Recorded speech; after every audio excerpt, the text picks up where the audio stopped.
The Zarathi battle group moved through space like a collection of deadly predators, their formation perfect after centuries of conquest. Admiral Kethvar stood on the bridge of the flagship Dominion's Fist, watching the scanner displays with satisfaction. 47 vessels strong, including 3 dreadnoughts, 12 heavy cruisers, and 32 escort ships. This was the force that had crushed the Valdani resistance and brought 7 systems to their knees in the past solar cycle. Admiral, we're detecting a single contact on the outer perimeter, reported Lieutenant Vexna, her scaled hands dancing across the sensor console. Distance approximately 50,000 kilometers, bearing 27 Mark IV. Kethvar's mandibles clicked in amusement. One ship? What class? Appears to be a cruiser, sir. Unknown configuration. It's not matching any profiles in our database. The Admiral's amusement faded slightly. In 300 years of expansion, the Zarathi Empire had cataloged every known vessel type in this galactic arm. Unknown meant either primitive or dangerously advanced. Signal the contact. Standard surrender protocols.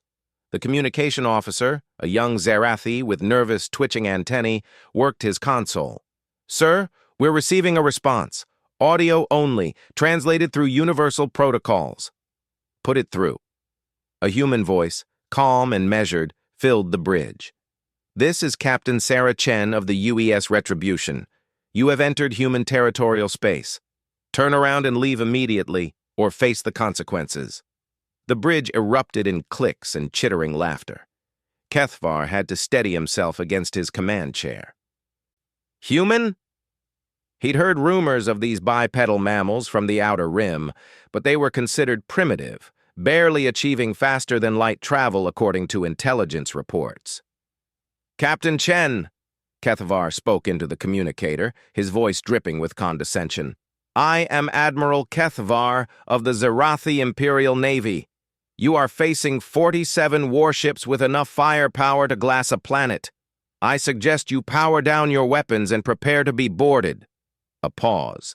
Then, Admiral, I'm giving you one final warning. Leave now. Lieutenant, scan that vessel more thoroughly. What are we dealing with? Vexna's claws clicked rapidly across her console, her expression growing confused. Sir, this is strange. The ship appears to be approximately 800 meters in length, but the energy readings are inconsistent. I'm detecting massive power signatures, but they don't correlate with any known propulsion or weapon systems. 47 ships versus 1, Kethvar muttered. This is either courage or stupidity of legendary proportions. He raised his voice. All ships, battle stations, target the human vessel. If they won't surrender, we'll take them by force. The battle group shifted into attack formation with practiced precision. Dreadnoughts moved to the center, their massive plasma cannons charging with visible energy buildup. Heavy cruisers flanked the formation while escorts spread out to prevent any escape attempts. Sir, the human vessel is moving, reported the navigation officer. On the main view screen, the Retribution began to accelerate, but something was wrong. There was no visible engine exhaust, no energy trail that should accompany any known propulsion system. The ship simply began moving faster, as if space itself was pulling it forward. Impossible, whispered Vexna. Sir, they're accelerating at 12 Gs and climbing. No organic crew could survive those forces without inertial dampeners far beyond anything we've seen. What's their heading? They're coming straight at us, sir. Direct intercept course with the flagship. Kethvar felt a chill run through his exoskeleton. In 3 centuries of military service, he had never encountered anything quite like this. All weapons, fire at will. Destroy that ship. The space between the formations erupted in deadly light. Plasma beams, particle streams, and kinetic projectiles filled the void as 47 ships opened fire simultaneously. The concentrated firepower was enough to vaporize a space station. When the light faded, the Retribution was still there, unchanged, still accelerating toward them. Impossible! Cathvar roared. "Nothing could survive that barrage."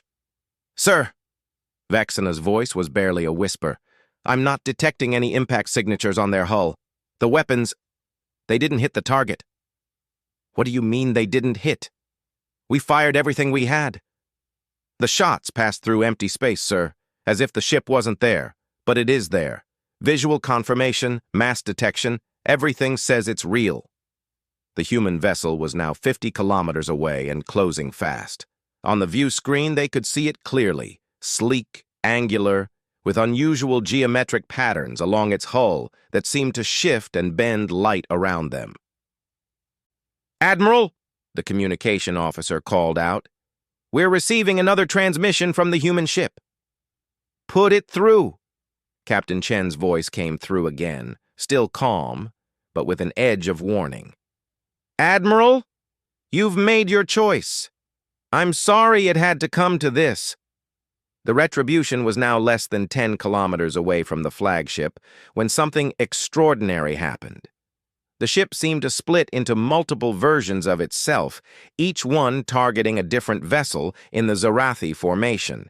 In an instant, what had been one ship became 47 identical copies, each positioned perfectly to engage a different target. "Holographic projections!" Cathvar shouted. "It has to be!" But even as he spoke, he knew that wasn't right. Each projection was showing the same massive energy signatures, the same impossible readings that the original had displayed. "Sir," Vexna's voice cracked with fear, "each projection is showing individual mass readings. They're all real." The 47 copies of the Retribution opened fire simultaneously. But these weren't weapons the Zarathi recognized. Instead of energy beams or projectiles, space itself seemed to tear around each targeted ship. Reality warped and twisted as if the fundamental laws of physics were being rewritten in real time. The first Zarathi vessel, a heavy cruiser, simply ceased to exist. Not destroyed, not vaporized, but erased from reality as if it had never been built. The ship, its crew of 3,000, its entire history, gone in an instant.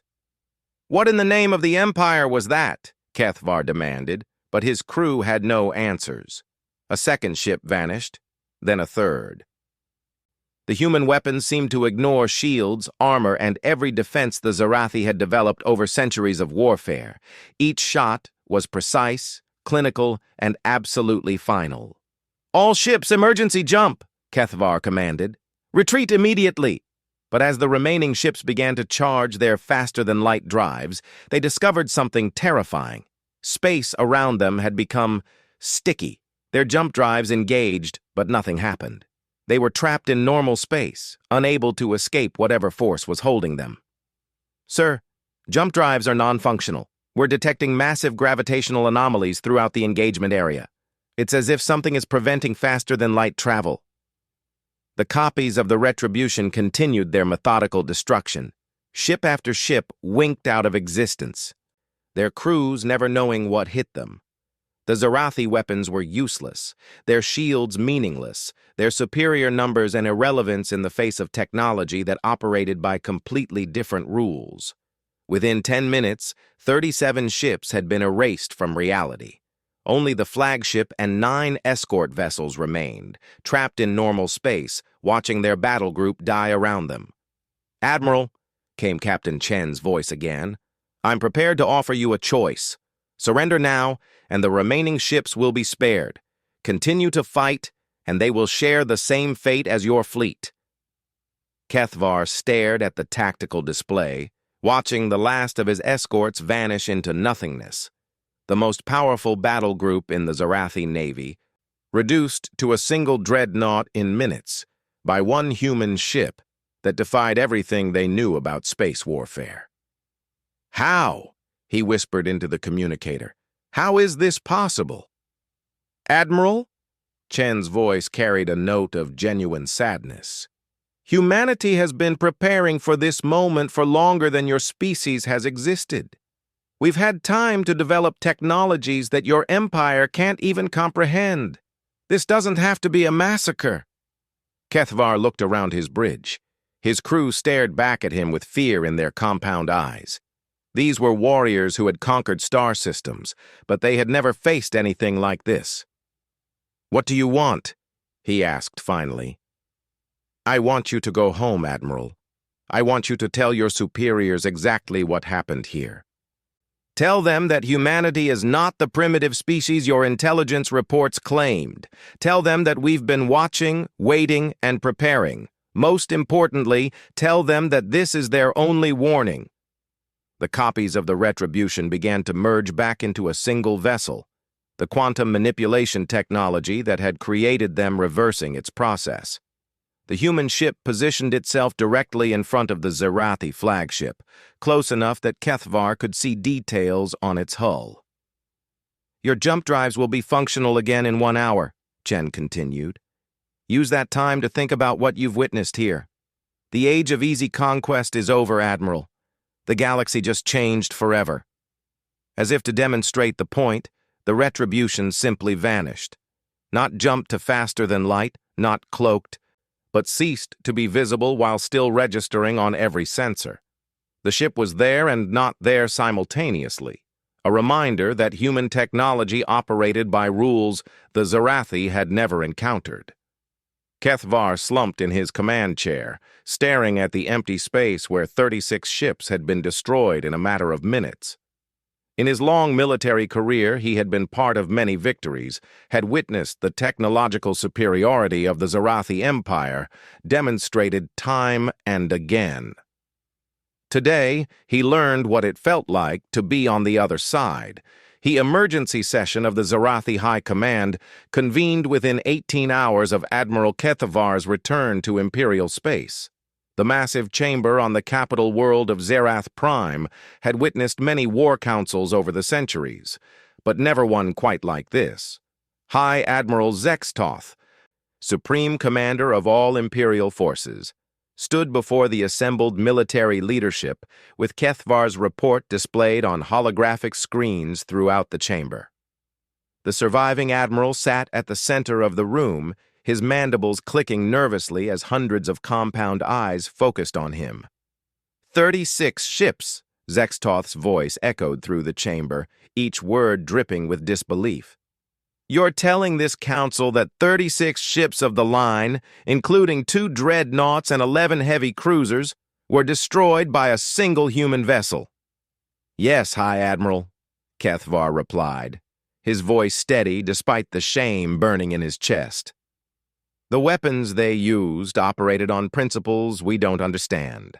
Our shields, our armor, our electronic warfare systems were completely ineffective." Fleet Admiral Corvin leaned forward from his position in the upper galleries. "And you saw this vessel duplicate itself?" 47 identical copies, each one fully functional, each one capable of the same impossible weapons discharge. Our best analysis suggests they manipulated space-time itself to achieve multiple simultaneous existences. Murmurs rippled through the chamber. The Zerathi Empire had conquered dozens of species, absorbed their technologies, and improved upon them. The concept of technology so advanced that it defied understanding was almost impossible for them to accept. High Admiral Zextoth activated a holographic display showing the Outer Rim territories. "These humans occupy 17 star systems in what we considered empty space. Our intelligence reports classified them as recently spacefaring, probably only capable of short-range exploration." "Our intelligence was wrong, sir," Kethvar said firmly. "Dead wrong." Strategic Advisor Nexlar, an elderly Zerathi whose carapace bore the scars of a dozen campaigns, spoke from his corner of the chamber. "The question before us isn't how this happened, but what we do about it. If these humans possess such advanced technology, they represent either the greatest threat or the greatest opportunity in Imperial history." "Explain," Zextoth commanded. "If we can capture their technology, adapt it to our own purposes, the Empire could expand beyond this galactic arm. We could challenge the hegemony itself, perhaps even reach the galactic core." Nexler's eyes gleamed with possibility. But if they choose to become our enemies, he didn't need to finish the sentence. If one human ship could destroy a battle group, what could their entire fleet accomplish? High Admiral Zextoth brought up tactical displays showing current fleet positions.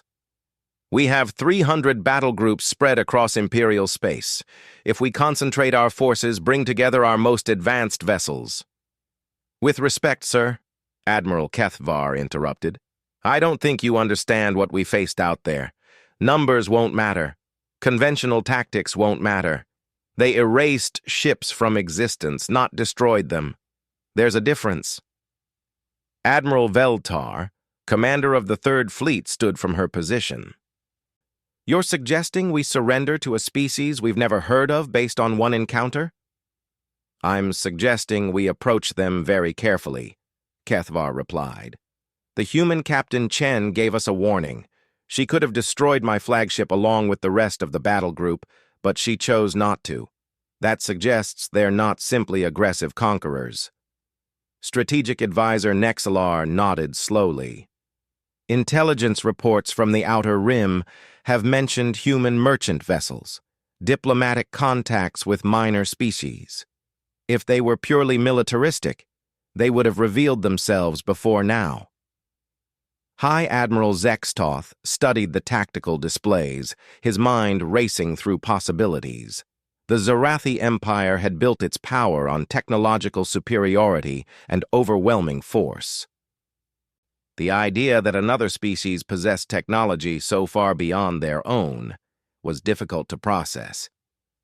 What are your recommendations, Admiral Kethvar? Diplomatic contact, sir. Send an embassy, not a fleet. Learn about them before we decide whether they're enemies or potential allies.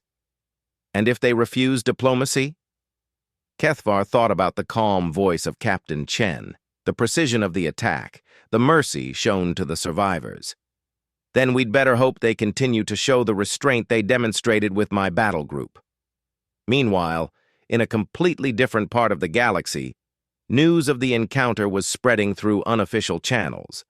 The Drakmari Trade Union had intercepted Imperial communications, and their analysis divisions were working overtime to understand the implications.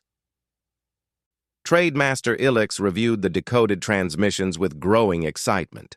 The Drakmari had always been merchants first, warriors second, but they understood power dynamics better than most species. If humanity possessed technology capable of defeating Zarathi battle groups, they represented a potential shift in galactic balance. Contact our trading vessels in the Outer Rim, he commanded his subordinates. Find these humans. Offer them standard trade agreements. We need to establish relationships before the Empire decides on their next move. The Valdani resistance movement also intercepted fragments of the Imperial communications. For them, the news represented something else entirely: hope. After decades of Imperial occupation, the possibility that someone could stand up to Zarathi military might was electrifying. Resistance leader Taya Morvan gathered her cell commanders in a hidden bunker deep beneath the capital city of Valdani Prime. The holographic display showed their best estimates of human territory based on intercepted data. If these reports are accurate, she told her followers, the humans just demonstrated that the Empire isn't invincible. We need to make contact, establish communication, if they're willing to help liberate occupied worlds. Her lieutenant, a scarred veteran named Joran, shook his head. We don't know anything about their intentions. They might be even worse than the Zarathi.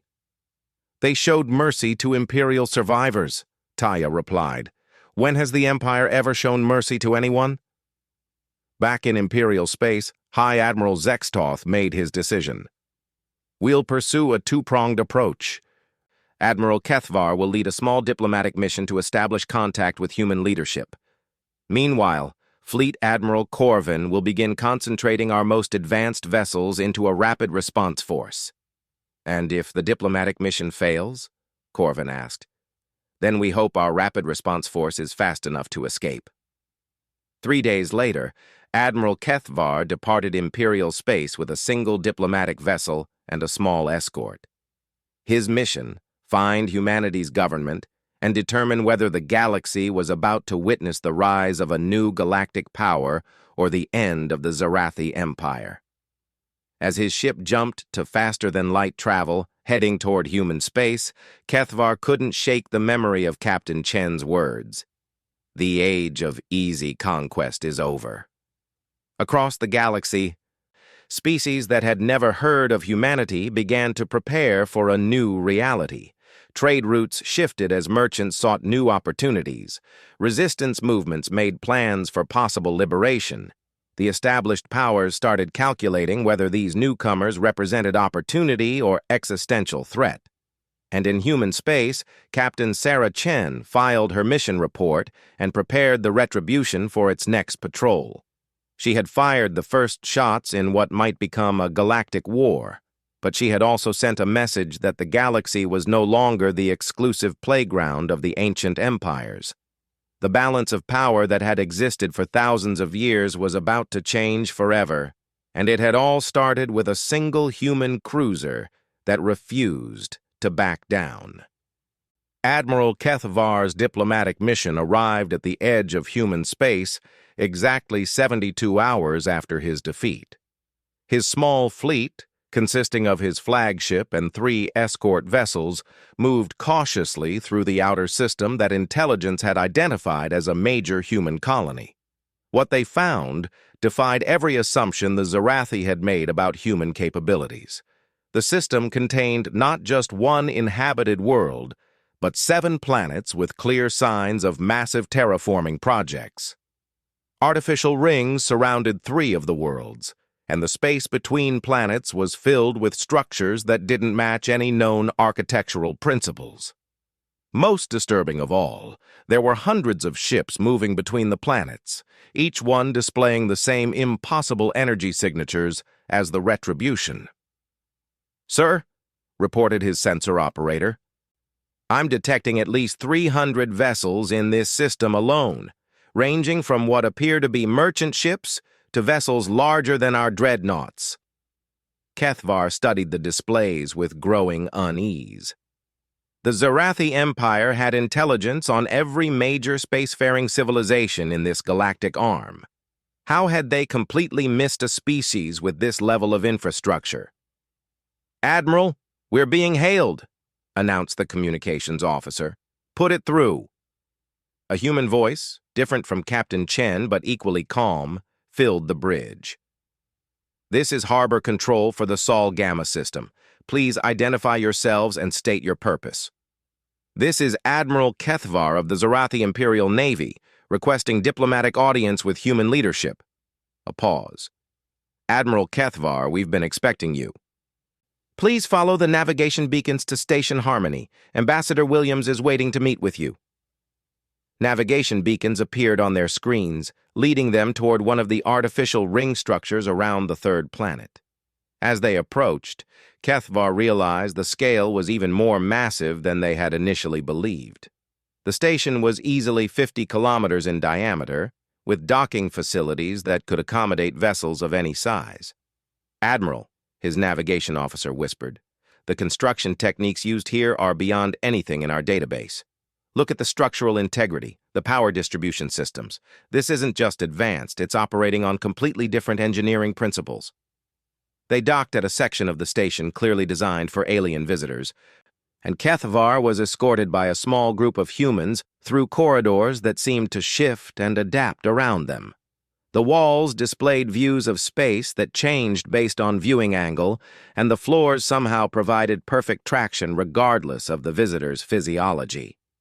Ambassador Williams turned out to be a middle-aged human woman with graying hair and eyes that seemed much older than her face suggested. She met Kethvar in a conference room that adjusted its atmosphere and gravity to accommodate Zarathi physiology without any visible controls or technology. "Admiral," she said, gesturing to a chair that materialized from the floor perfectly shaped for his body. "Thank you for coming. I believe you've met Captain Chen." To Kethvar's surprise, Captain Chen entered the room. No longer in military uniform, but wearing simple civilian clothing. She nodded to him politely and took a seat across the table. "Captain Chen," Kethvar said carefully, "I must ask, how is this possible? The technology you displayed, the ships I'm seeing here, nothing in our intelligence suggested humans possessed such capabilities." Ambassador Williams smiled sadly. "Admiral, your species has been expanding across this region of space for less than 4,000 years. Humanity has been traveling between stars for over 50,000 years." The statement hit Kethvar like a physical blow. 50,000 years. But our surveys of human worlds showed primitive civilizations, recent industrialization. "Because that's what we wanted you to see," Captain Chen explained. "Admiral, humanity learned long ago that revealing our true capabilities too early leads to unnecessary conflict. We've watched dozens of species go through the same pattern: rapid expansion, conquest of neighboring systems, eventually overextension and collapse. We maintain what we call cultural blinds," Ambassador Williams continued, "populated worlds that display the level of technology we want other species to observe. Meanwhile, our actual civilization exists in carefully hidden systems like this one." Kethvar's mandibles clicked as he processed this information. "You've been watching us? For how long?" "Since your species achieved faster-than-light travel, we've observed every expansion campaign, every conquest, every species you've absorbed into your empire." Chen's expression was serious. "We generally don't interfere unless a civilization begins threatening species we've taken under our protection. The Valdani, among others. The Zarathi Empire's expansion has reached the point where it's beginning to threaten several species we consider friends and allies." Admiral Kethvar realized the full scope of what he was hearing. "How many other species are part of your alliance?" Ambassador Williams activated a holographic display that showed a three-dimensional map of local space. Thousands of star systems lit up in various colors, showing a network of civilizations that the Zarathi Empire had never detected. "The galactic community includes over 200 spacefaring species, Admiral. Some are ancient civilizations that predate humanity by millions of years. Others are newly spacefaring species we've helped guide through the challenges of interstellar development." "And you've been hiding all of this from us?" "We've been protecting it from you," Chen corrected. "The Zarathi Empire follows a pattern we've seen before: expansion through conquest, absorption of other species' technologies, eventual stagnation when easy targets disappear." Kethvar studied the map, noting how Zarathi territory was completely surrounded by the network of hidden civilizations. "What happens now?" "That depends on your empire's choices," Ambassador Williams replied. "We're prepared to offer the Zarathi people membership in the galactic community, but it requires fundamental changes to your approach to other species. And if we refuse, then you remain confined to your current territory. Any attempt to expand beyond your present borders will be met with the same response Captain Chen demonstrated to your battle group." The Admiral realized he was seeing the end of everything the Zarathi Empire had worked toward for millennia. "Our entire civilization is built on expansion, on proving our superiority through conquest." "So was humanity once," Chen said quietly. "We went through our own period of expansion and conquest. The difference is that we learned from our mistakes before it was too late." "What kind of fundamental changes?" Kethvar asked. Ambassador Williams brought up a document that appeared to be some kind of treaty or agreement. "First, immediate cessation of all expansion activities. Second, liberation of all occupied worlds and species absorbed through conquest. Third, reparations to species harmed by imperial expansion. Fourth, technological and cultural exchange with community species to help transition your civilization to a post-expansion model." Kethvar read through the terms, his compound eyes scanning rapidly. "These terms would effectively end the Empire as we know it." "Yes," Williams agreed. but they would save the Zarathi species from the same fate that befell the last three civilizations that chose conquest over cooperation. What fate? Captain Chen activated another section of the holographic display, showing archaeological sites scattered across dozens of star systems. Civilizations that refuse to adapt eventually face what we call expansion collapse. They overextend their resources, face rebellion from absorbed species, and ultimately fragment into civil war. The remnants struggle for centuries before finally achieving stability, usually at a much lower level of development. And you're offering us an alternative? We're offering you evolution instead of extinction, Williams said. The galaxy is vast enough for everyone, Admiral, but only if we work together instead of constantly fighting for dominance. Kethvar sat in silence for several minutes, processing everything he had learned. The Zarathi Empire, which had seemed so powerful just days ago, was revealed to be a minor player in a galactic community they hadn't even known existed. "I need to take this information back to the High Command," he said finally. "Of course. Captain Chen will escort your delegation back to Imperial space. We're prepared to wait for your leadership's decision, but not indefinitely. Other species in your region are asking for our intervention, and we can't ignore their requests much longer." As Admiral Kethvar prepared to leave, he asked one final question. "Captain Chen, when you destroyed my battle group, you could have eliminated us all. Why show mercy?" "Because every species deserves a chance to choose cooperation over conquest, Admiral.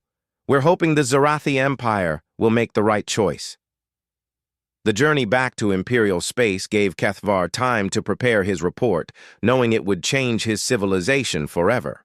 He was carrying news that would shatter every assumption the Empire had about its place in the galaxy. Behind him, in human space, the galactic community prepared for either a new member or a new conflict. Either way, the age of easy conquest was indeed over, and the galaxy would never be the same.